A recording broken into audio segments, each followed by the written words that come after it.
Hi అండి. మీ అందరికీ విషయాన్ని షేర్ చేసుకుందామని వచ్చాను. అదేమిటంటే మనకి ముందుగా దేవీ నవరాత్రులు ఉన్నాయి కదండి.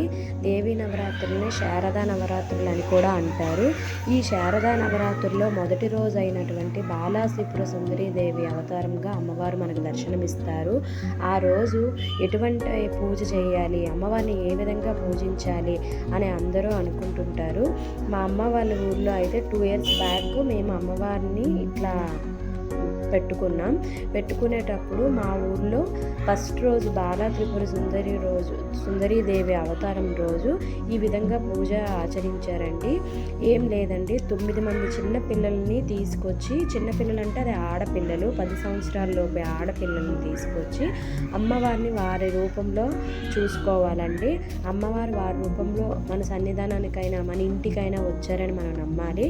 ఆ రోజు మన అమ్మవారే ఆ పిల్లల రూపంలో మన ఇంటికి వచ్చారని భావించి వాళ్ళకి అమ్మవారు వస్తే మన ఇంటికి ఎటువంటి మర్యాదలు మనం చేస్తామో అదేవిధంగా వాళ్ళలో అమ్మవారిని చూసుకుంటూ అంతే మర్యాదలు చేయాలండి. మొదటిగా పిల్లలందరికీ కాళ్ళు కడిగి పసుపు రాసి కుంకుమ పెట్టి వాళ్ళకి షోడశోపచార పూజ ఆచరించి వాళ్ళకి వాయన తాంబూలాలు ఇవ్వాలండి.